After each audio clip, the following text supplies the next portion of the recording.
about your channel. And I don't have a channel yet, but yeah. Yeah. So now we are live. Hello, everybody. Thank you. Sorry, we are running a little late. We had to change the time, and then we got caught up talking about stuff. So, but thank you all for being here. Oh, we had to change the time, and then we got caught up. There we go. Sorry about that. All right. Okay. So I am here with CingetoOfBelgae. Am I pronouncing that right? It's Cingeto, but yeah. Cingeto. Yeah. Cingeto. Okay. All right. I'll probably get that I'll probably get that wrong about 20 times. It's fine. Nothing personal. All right. Cingeto. And so we've been exchanging stuff on Twitter, and it was some interesting stuff, and we were talking about the Coligny calendar, which if you're not familiar with that is, we'll explain that later on. But just kind of Gallic history and Gallic history, I should say, is a subject that I've studied just sort of on my own when I was younger, and Cingeto has also been studying that for a while, so he probably knows a lot more information, or at least a lot more updated information than I do, because my information is probably outdated because it's been about 23 years or 20 years since I've really studied it. So I'm looking forward to learning more stuff. And you wanna introduce yourself? Already, you pretty much introduced most of me, but yeah, I'm Cingeto, and I'm a Gaullic Polytheist, and there we go. That's about it for now. Okay, so just so for people who might not know, how would you describe Gaullic polytheism? Like in an academic sense, however you feel most accurately represents. I mean, the easiest definition of it is basically just the ancient religion of the Gauls, such as that, basically France and other areas of Europe around the from the Bronze Age down to the Roman invasions or the Roman conquests, which would be around 200 to 100 BC. Mm-hmm. Okay.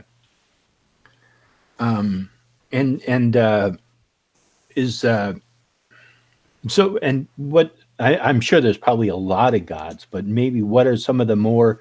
I mean, I'm assuming you probably work with these deities, or how do you perceive the Gallic deities or Gallic deities? You could say work with them, or devotees to them, or things along those lines.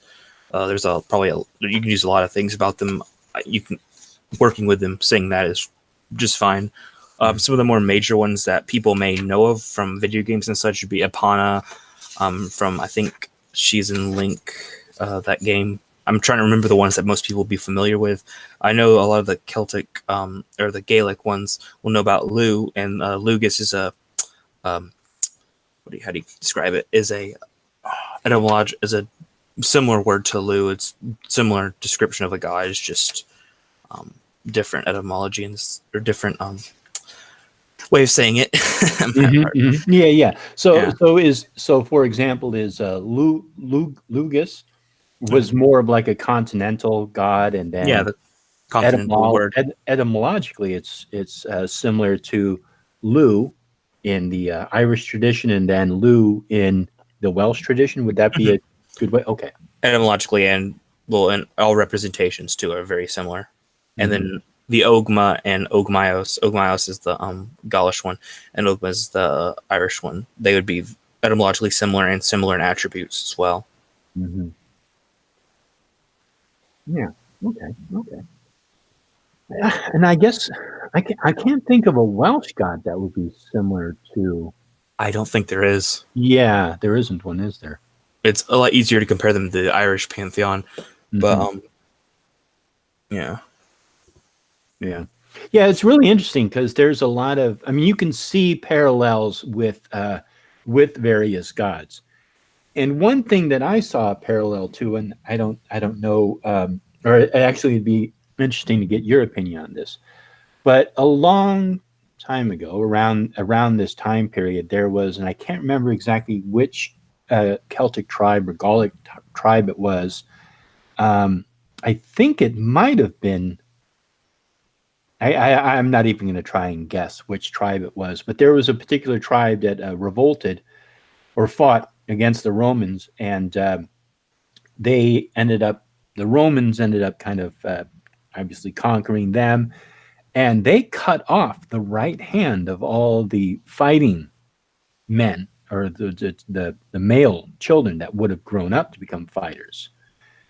Have you ever heard that story? I do not remember it. I may have, but I don't remember that one specifically. I'll have to look into that. Oh, okay. Well, anyhow, I've studied more of the cultural stuff than the history, so I'm looking into history more, but I've done more of the cultural stuff, so I have more knowledge on that than I would have on the history stuff, probably. Mm-hmm. Well, I always thought it was interesting because there's a Norse god named Tyr who lost his hand to the Fenris wolf, and to me, that's very symbolic of the Fenris wolf as being the Romans and having the god lose his hand to that Fenris wolf, to the Romans. And I always thought that was an interesting parallel. That is interesting because there's a god but actually a god that's etymologically similar to Nuede from the Irish pantheon. If I'm saying that right, I'm not the best at Gaelic. I know Gaelic is very the way I was told to pronounce it, because there's a difference between like ancient Irish and then modern Irish, but I think it was like Nuev, maybe, but that they're etymologically similar to Nodens, which is the god of commerce in the ocean within Gaul. And I know that in the story, Nueven had lost lost his arm to, and I forgot how he lost his arm, but he got a metal one to replace it. And I know that to an altar to Nodens, there's also a bronze arm shown, which would either reference the request for a healing of an arm, or it would probably imply that within the Gaelic mythology, he'd also lost his arm and had it replaced with a metallic arm. So I know that's the closest thing I can think of to what you're talking about. That story is really fascinating because when he lost his arm, the son of Dianaket, I think it was the son of Dianaket made him that silver arm that you're talking about to use, and I think it was the son of Dianaket. He actually cast some kind of a spell or did something. This is from mythology, and rebuilt and actually created the new hand. And then Dianaket was kind of jealous about that and ended up killing the guy. It's one of the reasons why I really enjoy mythology, pre-Christian mythology, because the gods are so human. They're petty, they're jealous, they're easily angry, all of these things that humans are, and that's one of the things that I've always appreciated about pre-Christian deities is that the gods are so human. I mean, that's just the best way I can describe it, What are your thoughts on that? I would, I do agree with you that they do parallel humanity very well, or parallel human behavior. But I also think there's important symbolism within it too to represent certain things. But yeah, I do like that about the old mythology. Another thing I like it is the about the humanity of it sounds like a contradiction, but the humanity of the gods is that it gives them diverse characteristics and diverse personalities because they're not omni-gods like in other religions. Mm-hmm. So what do you mean by that? What would you describe as like an omni-god? I'd say the one in Islam and the one in Christianity, and in certain sects, the one in Judaism. Oh, okay. So you mean the monotheistic deity? Yes. Like I see. Okay. Mm-hmm. That's what I'm referencing. Yeah. I just think that kind of hurts developing an actual personality for the deity. Mm-hmm. Yeah, one theory that I had, and I still stick to the theory, is that it seems like if you have a monotheistic deity, it seems like you kind of have this mindset like there's only one God, and so there's one God. If you encounter other gods, you believe that those gods are false.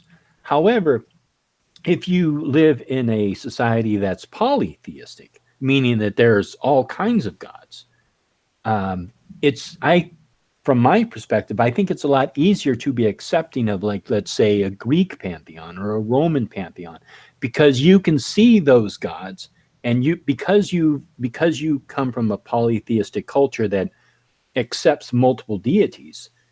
I just think it's easier to accept other cultures that have an opinion that may have gods that are different from yours. You know what I mean? Does that make sense? It does. Yeah, I Yeah. get what you mean there. Um, yeah. What was I gonna say? I forgot what I was about to say.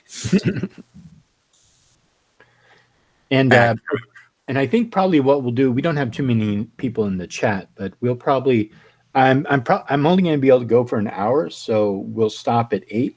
But maybe like around 7:45 or so, or 7:30ish, we could take questions from people and answer questions, or we'll do our best to answer the questions. So if you have any questions, let us know, and we'll try to answer those towards the end of the hour.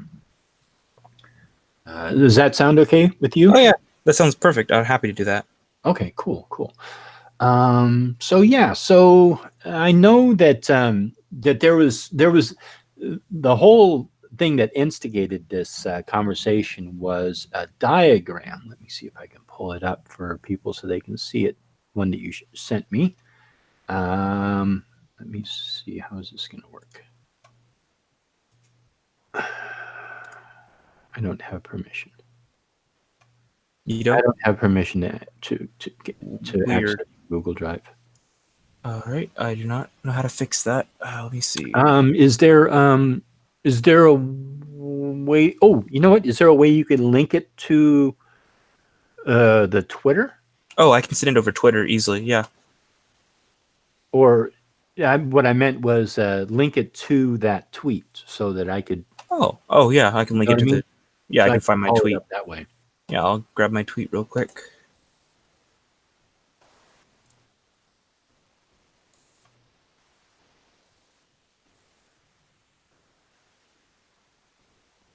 Sorry, it's taking a second. I have to scroll down. That's all right, no problem. So Animus says that the internet says that tier is equivalent to ZIU in Germanic lands. Okay. All right, here's the link, Perfect. Thank you. and I'll go ahead and send the link to the other tweets while I'm at it, just for when we need it later. All right. So let me share my screen. Share, present to everyone, and hide. So let's see.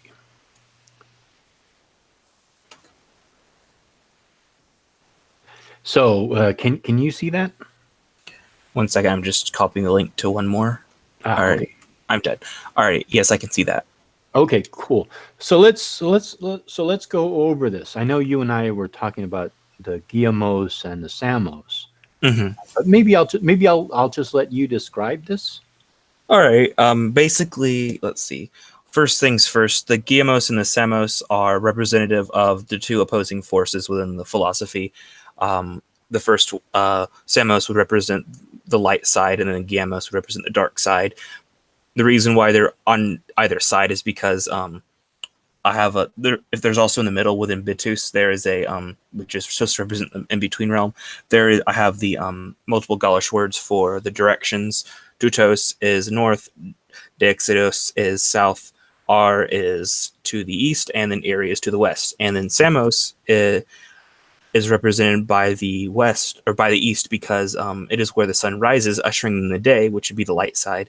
And the Guillemot is represented by the west or Iri, which is ushering in the night. And those are more like the opposing forces. It's not really a dichotomy between good and evil. It's just a dichotomy between opposing forces, as said. So, and then Guillemot would that force would be held within Duminos, which is the depths or the deeper realms, because a lot like Irish or Gaelic specifically, Gaelic worldview and cosmology. There is the sky, land, and the depths specifically within the Gaelic, there would be the ocean, but within the Gallic, it can be either be the deep or it can be the depths of the ocean or the deeps of the earth and stuff like that. And then Albios would be the light and would be, how do I say it? Would be the sky area, the celestial realm, and Samos would be held within that. The term Samos and Gamos come from the Coligny calendar because that's how it's split up. It's split up into the two distinct. It's split up into the light half and the dark half. In multiple areas, it's split between two halves of the year, between the day, and between the months too. There's the light half of the month, and then the dark half of the month, and then there's the light half of the year, and the light and the dark half of the year. And then there's a day, there's day and night, which would be representative of that. Mm-hmm. Does that make sense? Oh yeah. Thank you. Yeah, it makes sense. And then after we go over this, we'll go over the Coligny calendar too, so people will understand what we're talking about. Mm-hmm. So what is Medios? That's the center. That's okay. And what is that Bitos? Bitos. That's Bitos. That's representing the intermediate realm between Albios and Dumenos. It represents balance between the light and the dark, and it represents where we live, or Earth, not in the depths or the sky, but on the Earth plane, the face. All right, and I'm assuming this is a graphic that you created. Yeah, I made it. It's not supposed to be taken literally, obviously. It's just a representation through a drawing that kind of hopefully gets it across fairly well. Mm-hmm.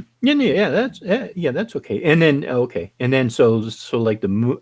Is there any reason why the moon phases are down? Oh, definitely. Okay. All right. If I'm remembering correctly, I hopefully I'm not getting these switched, but I'm pretty sure this is right. The new moon, which should be on the outer edges, as you can see, the basically just it has the dark blue center, and then it has the outer ring. Would basically represent Giamos because it is darker, and that is the dark half of the cosmological view. And then through that, you can see the intermediate stages as the moon phases go through and then go into the new moon. And then when it goes to the new moon, that would represent Samos. And then in between would represent Bitos. And then Albios would be representative of the new moon. And then Dumenos would be representative of mix that up. Dumenos would represent the new moon. And then Albios would represent the full moon. Mm-hmm. That's the reason that's there. Okay. And so... Is this making sense, or is this getting confusing? No. Well, yeah. I mean, it makes sense, but I am curious about how the model came about. I mean, because you did a great representation of, but I'm wondering how. And I think I asked you this on Twitter too about how exactly the model came about. And you had linked me to I think a blog post from somebody who Segamaros. Yeah. He just kind of like has just like little snippets of information, but he didn't really explain where he got his information. He should have the links to the. He should have the links in the bottom to the scholars he usually uses from that he uses to piece it together. It should be like Olmsted and some other people. There's a long list of them, but I can explain. Generally, where it comes from the how you see the Coligny calendar represented in the light and dark halves, and then it comes from inference based off of quotations taken of the Gauls. Like there's certain quotes talking about how the only thing that the Gauls feared would be the sky falling down on them, and things like that. And a lot of these things will imply that there is a similar structure, a three world model, just like in the Irish and general Druidry in general. Just a three elemental or three world structure. Is that the only thing that it's based on? That quote? That's not the only quote, but there's a lot of things. That's not the only quote, but what do you mean by that? Oh, I'm sorry. What I meant was because I'm familiar with that quote too, and I think it was Pliny, but I'm not sure. Was it Pliny? Might have been Pliny. Yeah. Okay. Did a lot on the Gauls. About how the Druids, I think the only thing that they feared, they believed in reincarnation, and the only thing that they feared was that the sky would fall, and I think either the ocean would rise up and drown them, and the sky would fall on them. Mm-hmm. Those are the only things that they feared. I think it's either reference to the druids or the warriors and about how boastful they were. Mm-hmm. Right. Okay, yeah. But my point is that was something in relation to what do you fear, and then so they may have been joking. They may have it That's may not have the, right. It may have meant something to them, like they don't fear anything. They fear, absolutely ridiculous stuff ever happening. It's like us saying that, like the sky would fall on us. Like people say, "Oh no, the sky is falling," and it's kind of like yeah. I mean, it's it a could have big been joke like to that, us but about that's it's not a the only thing it's based off of. But that's just one thing that comes to mind at the moment. Mhm. I have to go back and dig through the other stuff, but you can also see elemental patterns within the deities and such. But the biggest thing would be that, at least when it comes to Gamos and Samos, it would be the Cogni calendar and how it's divided up would be the biggest thing. All right. Well, okay. So we've been talking about that Caligny calendar. So let's go back to that. So That'd be the second link down. yeah. So let me just go ahead and close this so we can show them the Caligny. Would you say the second one down? Yes, the second link down Okay. below the. Okay. Yeah. Okay. So do you have another image of the Caligny calendar besides this one? Does that one not look good, or does it not work? Well, the Caligny calendar is a 5-year calendar, isn't it? Well, it has a 5-year pattern of, or it has a 2.5-year pattern of adding in a couple months every now and then. Because you have every 2.5. But there's a full typical Gregorian year within this one. Because you have 1, 2, 3, 4, 5, 6, 7, 8, 9, 10, 11, 12. You have 12 months matching our 12 months. However, they had, I believe, two months that they had to put in approximately 2.5 years. So yeah, you'd add it in every 2.5 years, but this is just a general representation from what I make shift real quick. I mean, you're gonna have to add in the extras, but this is just the general one I have. Right, but okay. All right. Let me see. So this is the one you're going to use most of the time until you actually end up on the halfways and add in the extra month. Gotcha. I understand. All right. Let me just for reference, I want to show people the Caligny calendar. That's what I want to show people, and then we can go back to this, just so people kind of understand what we're talking about. Alrighty, that's fine. Okay, so let me see. It's been a while since I did this, so I appreciate your patience with me here. Let me see. Screen share, application window, Caligny calendar, share, present to everyone. All right. So here are various images of. This is what they essentially found. I think it was in the 1930s or I think it was the 1930s. No, it was the 18. I think it was the 1880s or not 18. Yeah, 1880s or 1890s when they found it. I'm pretty sure.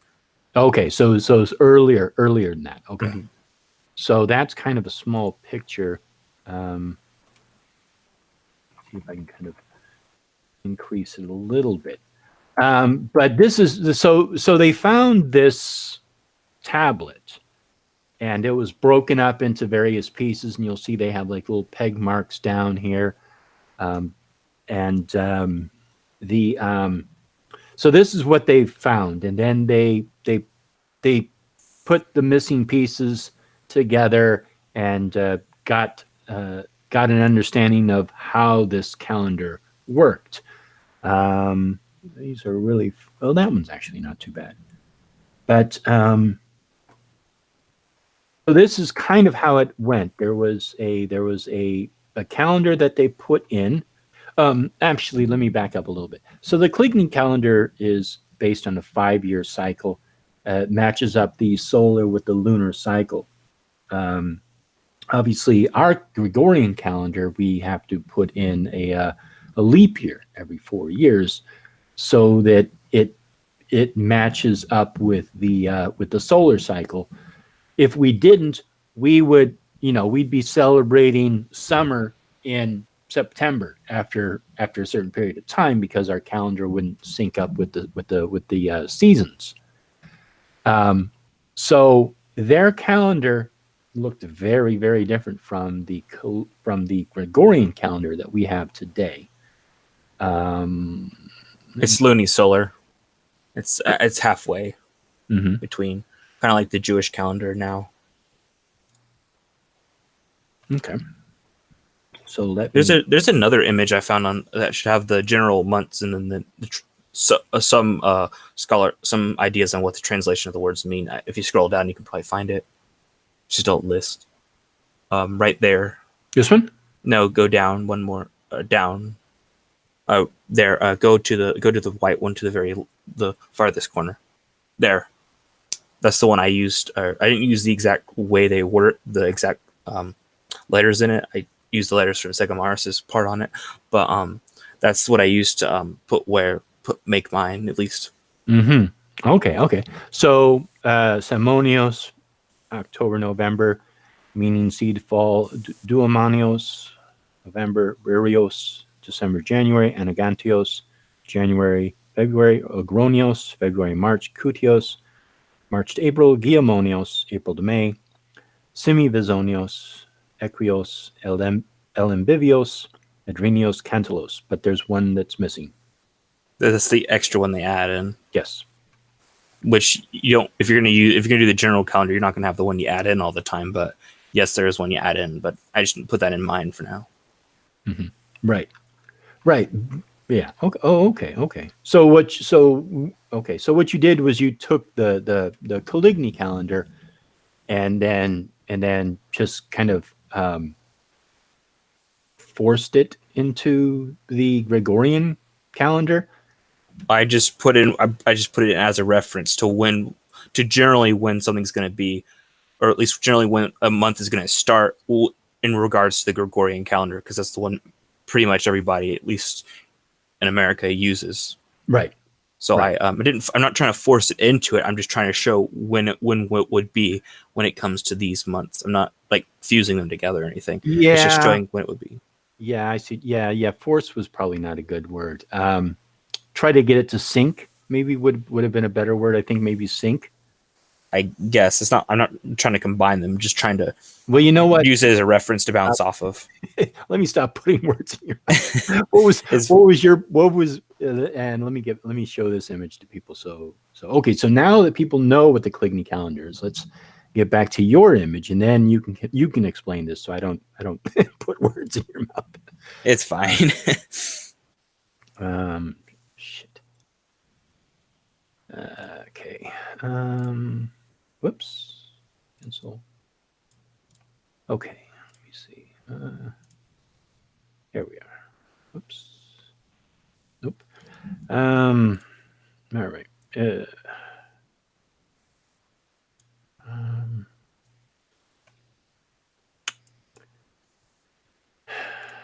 Crud.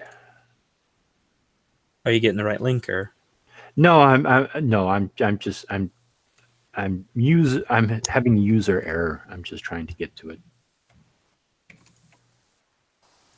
Okay, there we go. All right, so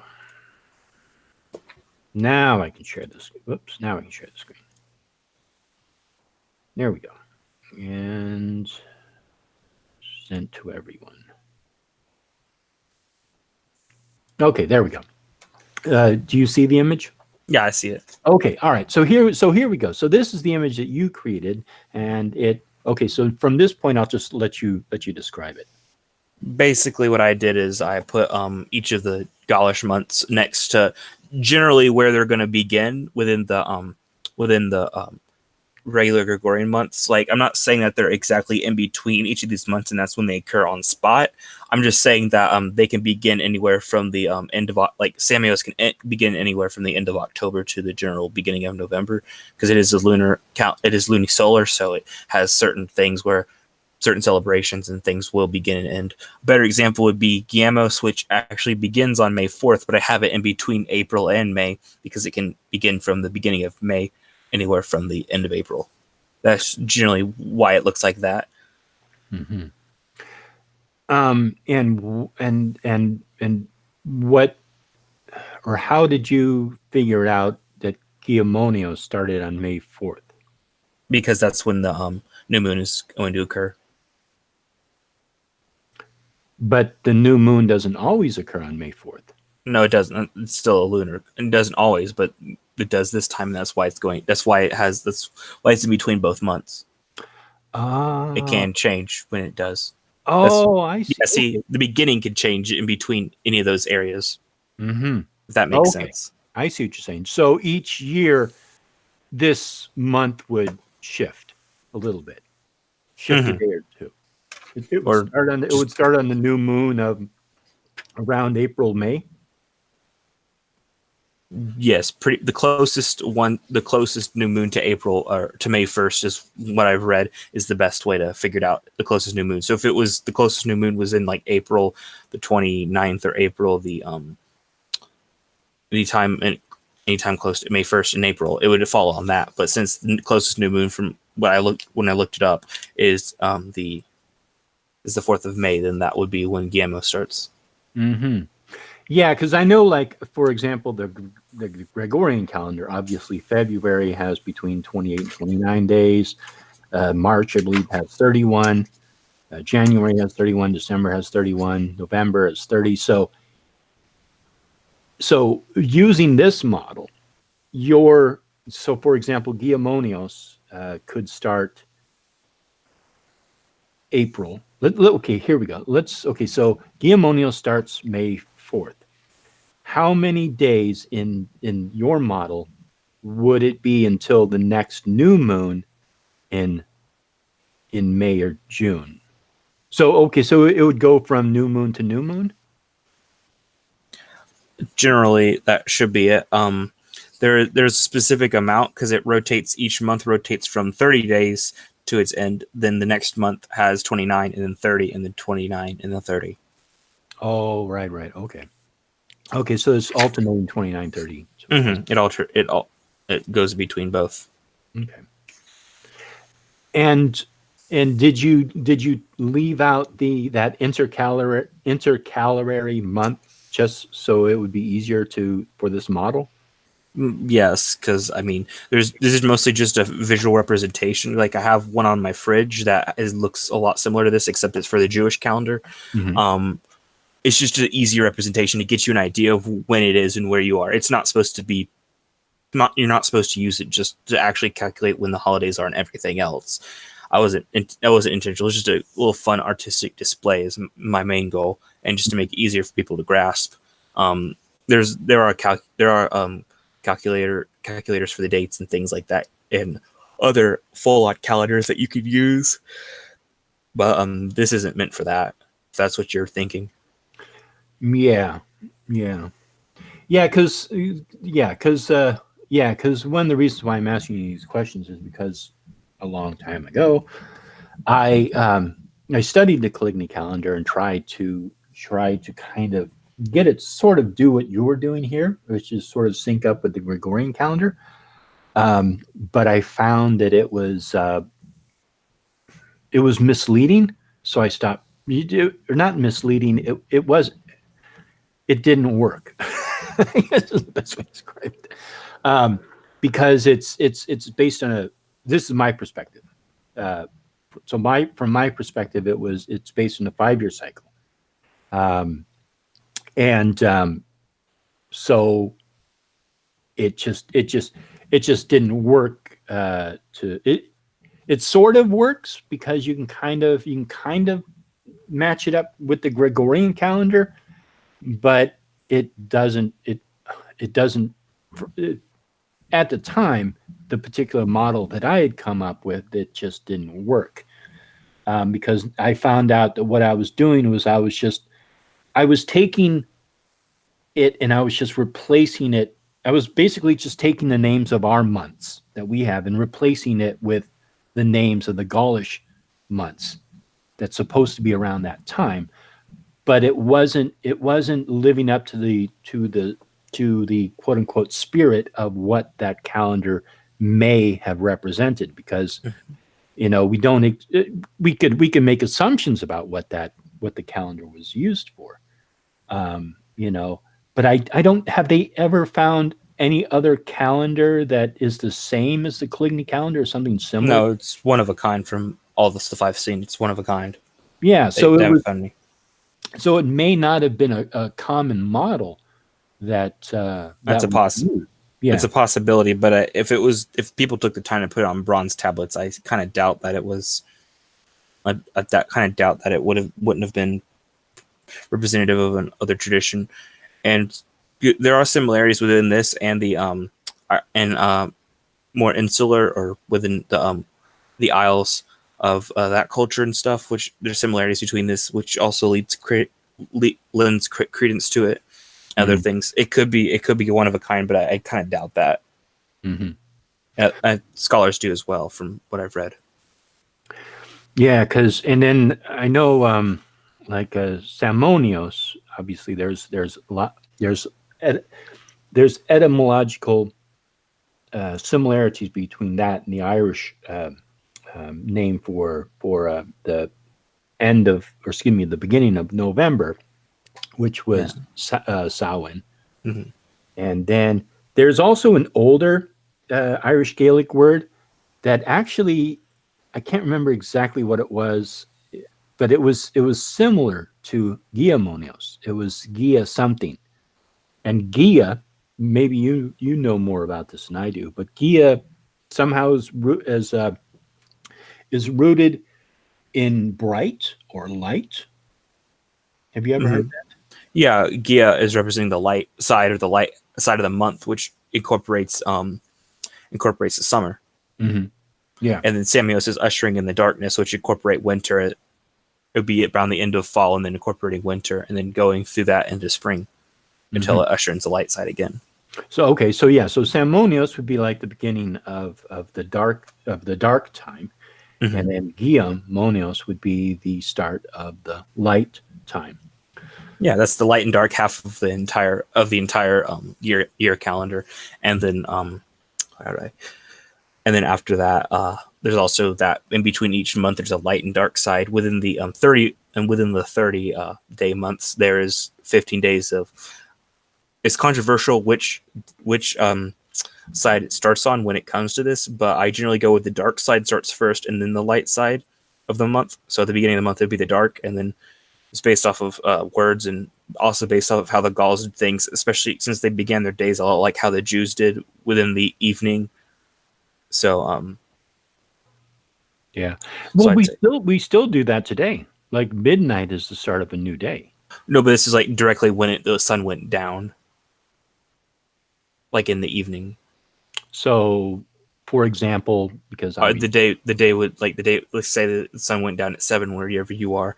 The that would mark the beginning of the next day, mhm. the evening. So for example, so a day would start at like 6 p.m. when the sun went down. Yeah, I see. I see. Okay, interesting. and mhm. That comes from other aspects of the worldview, going within the three realms of Duminos and Albios and Bitus. But or at least from what I can infer from what I'm not going to claim direct sources on this, but I'm inferring a lot of this stuff. That's what you have to do with this religion, because Right. all we have is scraps that we're sewing together. Right, right. Yeah, I know exactly what you're talking about because that's actually one of the things that because originally when I got into studying this stuff, I was really interested in the Druids, and I was very fascinated with the Druids, and I wanted to find out as much history as I could about the Druids, and I actually was going to go to Cal Berkeley because they had a great Celtic studies program there. Um, then my life took a different path, and I ended up going into art school. But at the time, get sort of preparing for this, I used to go to the bookstores in Berkeley, and these were the textbooks that they were using in the Celtic Studies uh, uh, uh, certificate program or whatever the program was over at Cal Berkeley. And so I would buy these books and then read the books. So I got a lot of information, but uh, it was it was the information. It was kind of like it's like you got the information, but you didn't understand the context of it. So, Mhm. but there was a lot of really good books, and one book in particular that was fantastic was a linguistic book, and it kind of sourced a lot of the the root words of a lot of the Proto-Indo-European languages And that's where I learned a lot of the etymology of especially some of these months, because obviously all of these months we don't know what they mean, but some of the months we can like Samonios, Giamonios, some Yeah, of you those could, we can sort of translate to English. and you can compare and contrast them to other words and things and infer. I'm happy to admit that a lot of this religion is based on inference. Well, I'm yeah, not. exactly. It's not something I'm ashamed of. I'm happy to. I do believe in the supernatural and things like that, so I don't believe the inference is in vain. So that's my take on it, at least. Mhm. But yeah, Yeah, because sometimes it is difficult to yeah, it is. You sort of you get to a certain point where there's there's large chunks of the puzzle that's missing. And so you kind of have to fill those puzzle pieces with something. That's actually what led me from studying druidry into studying witchcraft, because the at the time, especially the witchcraft model, it had I mean, it wasn't, I knew it wasn't based on historical fact, so it was easier for me to get into that, and fill a lot of these gaps with it. I mean, I still consider myself a reconstructionist. I Mhm. still try to reconstruct some things, and I'm also very I'm a stickler for accuracy. That's It's one of my faults, but it's also one of It my is a strengths. strength. I would Yeah, say it's a strength. I appreciate when you stickler me about my stuff. yeah, But yeah. I'm studying, looking into Druidry right now. I, I want to go into Reconstructionist Druidry though, not the Revivalist. Nothing against them. I just prefer to. I just want to take it as the most historical as I can get. Hmm. Well, that was one of the good things, and I think you and I talked about this before. Was the difference between like ADF, which is, for those people who don't know, this is a Arnadriachtfein, if I'm pronouncing that correctly, and I think it was more of a, when it was started, it was started a long time ago in Berkeley, matter of fact, as RDNA. And there's a guy named Isaac Bonewitz, who sadly he's passed away now. His wife is still very active in the pagan community. But Isaac Bonewitz and some friends of his, they started ADF sort of as a joke, kind of like as a holiday to be able to celebrate. And Wait, it was that actually grew. ADF or was that the other one, the Order of Ancient Druids? No, this was, they called it RDNA. Hmm. And it was so Isaac Bonewitz and some of his friends, kind of, it was sort of like a joke to create RDNA, and it was what was the RDNA? It was something R Druids something. It was something. Hmm. I can't remember exactly what it meant, but it later gave birth to actual ADF. I'm looking to join the ADF. It's not the hardest reconstructions that I can find, but it's harder than some of the other ones. And I do like certain structure and ritual and things like that, like certain rigid aspects to religious stuff. And there was another group, I think it was called Keltia. I don't know if they're still Hmm. around. Have you ever heard of them? Oh, I think I know what you're talking about. I think I saw it's like a tiny KELTI. website. Was it like a weird website with this bullfish thing on it? It could be, but I'm talking about like before they had a website. Oh, and I don't know. Yeah. I don't think they really. I don't think they stuck around and survived. Um, ADF actually has grown quite a bit. It's very big. It's the largest one in America. Yeah, exactly. Yeah, and yeah, and so they were. So yeah, I think ADF was a good group because, like you said, they're more stickler for accuracy, and They're not the most, because I mean, technically, as you know, there were no, at least back then, there were no Norse or Greek druids, but I think they're more of a stickler than, no offense to anyone who's in it, but than Obad. mhm. Yeah, exactly. I think Obad, or yeah, the Order of Druids, Ovides, and Bards. Excuse me, the Order of the Druids, Obards, Ovets, and Druids. Hmm. Um, yeah, they their history is kind of, yeah, Scandalous. No, not scandal. Okay, It's yeah, kind of it was kind of based on the Bardas, which is kind of a forgeries. right. Yes, Not Bart is everything's incorrect about from the Bardas, but there is some stuff that is just kind of like the tree zodiac. I think that was in the Bardas. yes. I also think comparing Asus to Jesus, I think the god Asus, the Gaulish Mhm. god Asus to Jesus was in the Bardas, if I'm not mistaken. Yeah, you might be Yeah. right. Yeah.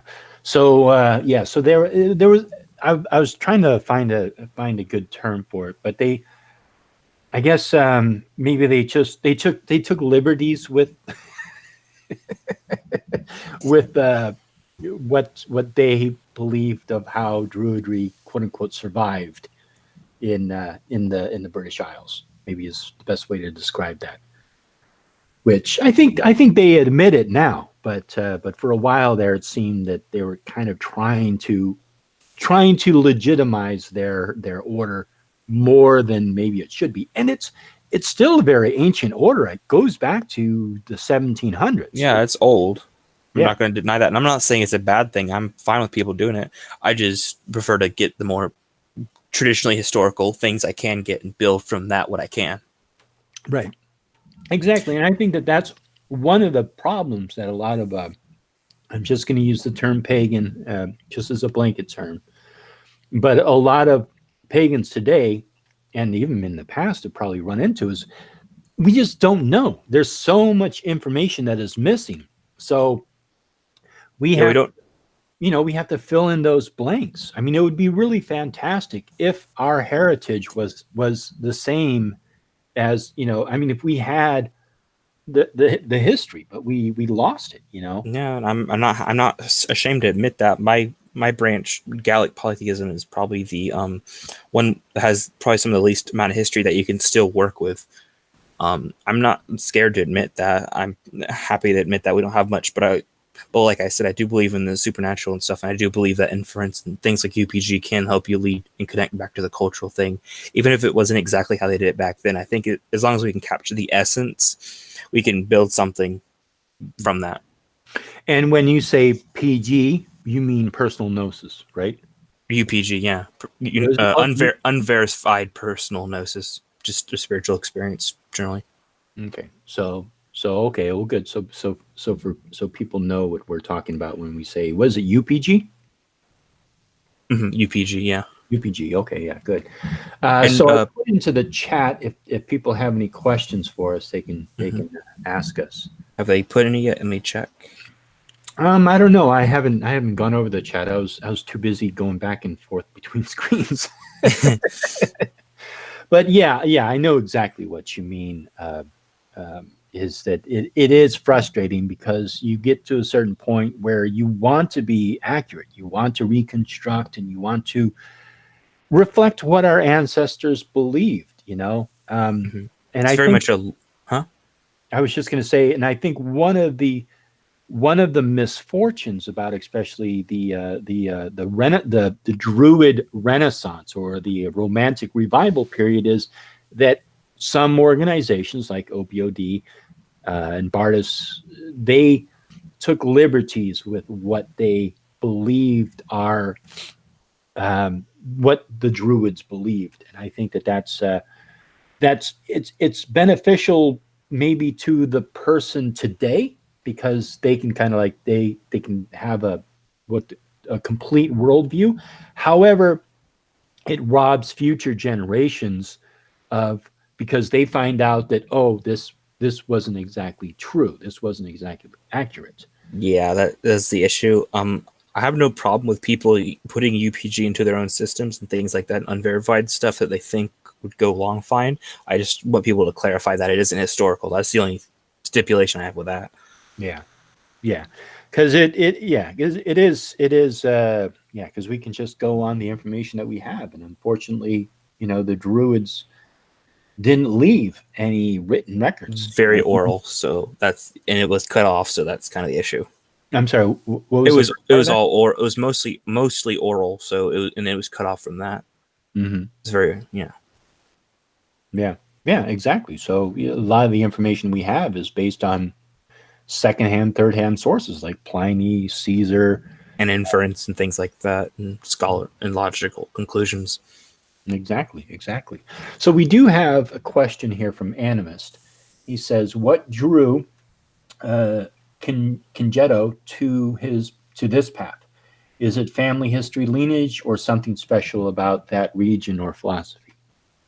I didn't know much about the philosophy. It had a lot to do with certain experiences that that corresponded to a lot of the stuff that within the religion, and also it had to do with lineage and family history. I feel like a strong loyalty to my ancestry, so I wanted to go into that. Just personal for me.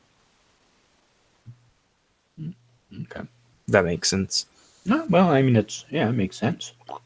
Yeah, because I did the same thing. I mean, I'm a mutt like most Americans, but the majority of my actually I haven't done my DNA, so I don't know specifically. So I'm just talking out my ass right now. But my father was majority Irish, and my mother was majority German. So um, I'm majority Irish and majority German. And that's one of the reasons why I was drawn to it, was because I was very drawn towards my father's side, my Irish ancestry. And that's actually what led me into studying Irish mythology and then learning about the Druids and, and then yada, yada, yada, Mhm. up until this point today. Yeah, I have some Irish in me. I have a lot of French, and that's the reason I went specifically to Gaelic stuff. Mm-hmm. Yeah. Yeah, and I think people should explore their heritage and their ancestry. I think it can be a great way to find out more about your history and where you come from and all that stuff. Hmm. I agree too. I found value in it. Some people don't care as much, and that's fine. But I like it, and it's something very personal to me. Mm-hmm. Yeah, exactly. Yeah. There's it's nice to have the connection to the past. I really enjoy having a connection to the past.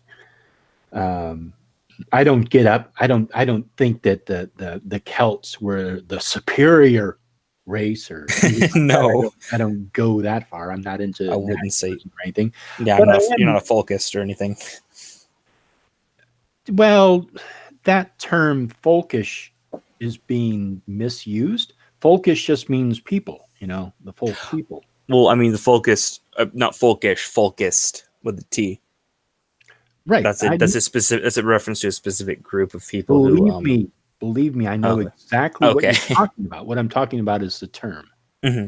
It's because somebody can study their folk history, or they can call themselves a folklorist, or Hmm. I'm sorry, not a folklorist, a folkist, and that I believe that there's power in words.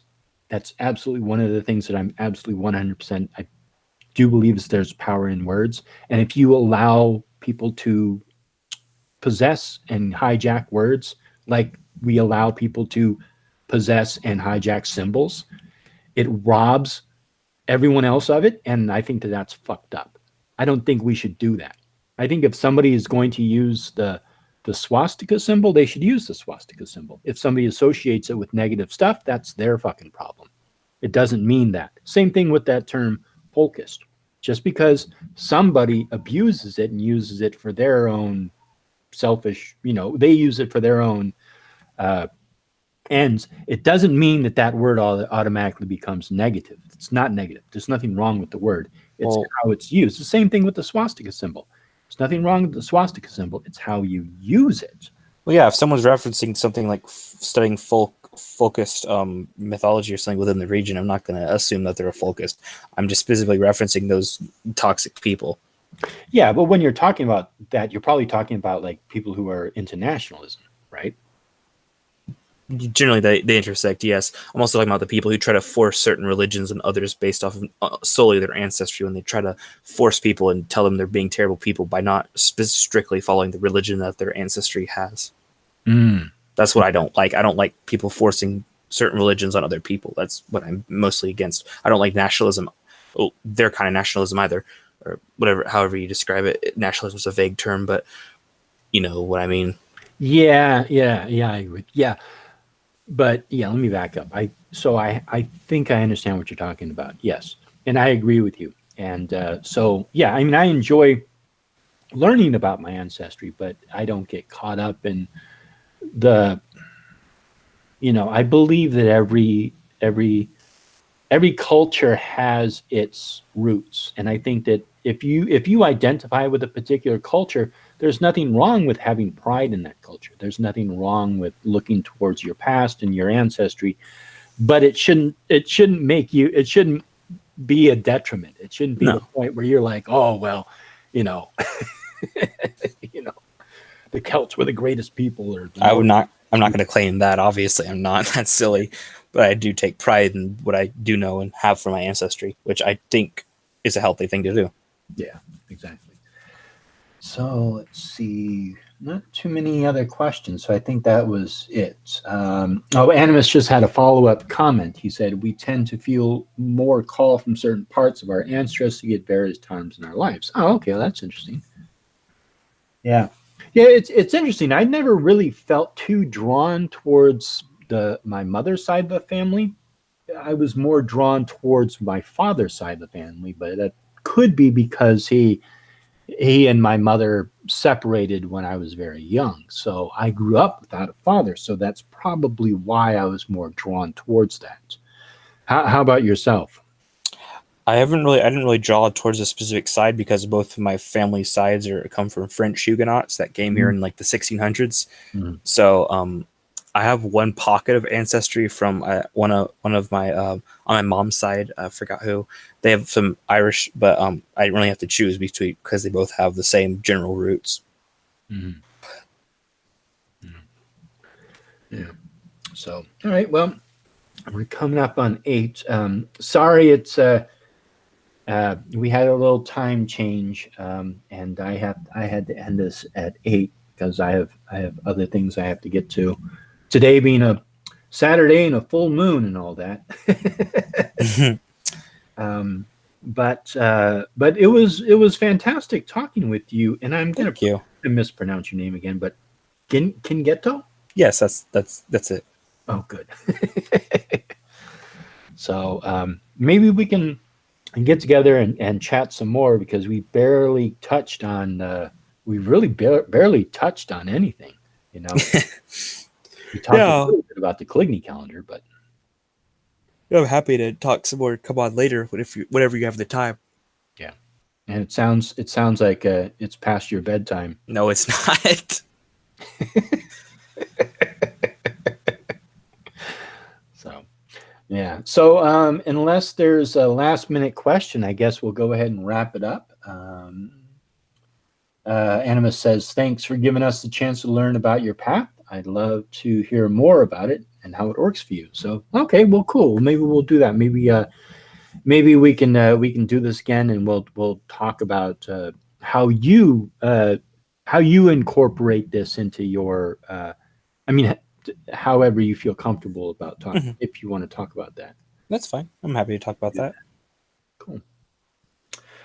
All right. I guess that's pretty much about it. If do you have a website or a blog? I have Twitter so far. Okay. I'm still working on the other stuff at the moment, but Yep. I have a Twitter Okay. so far. And you don't have a YouTube page or Not YouTube? yet. I Okay. will when we're still working on the stuff and we have to work on the scripted stuff and we're all the team is busy with it, busy with stuff. So yeah, Gotcha. Okay. So if but, people they want to find out more, maybe the best thing to do is to follow you on Twitter. yeah. I usually post stuff about it specific about Gallic stuff specifically on there and little images like the ones you showed on there. Okay. And is it okay if I put your Twitter in the chat? Yeah, that's fine. Okay. So I'll copy that right now. And I will post it in there. So if people want to follow you on Twitter, they can. I'll put it in the chat now. So that is his Twitter. And after this goes live onto YouTube, I'll also put it down in the description so people can follow you and find out more. Alrighty, thank you. Yeah. All right. So thank you all so much. Sorry this was short, but we'll definitely have a part 2 in the near future. So, all right. Well, thank you all so much, and have a good night.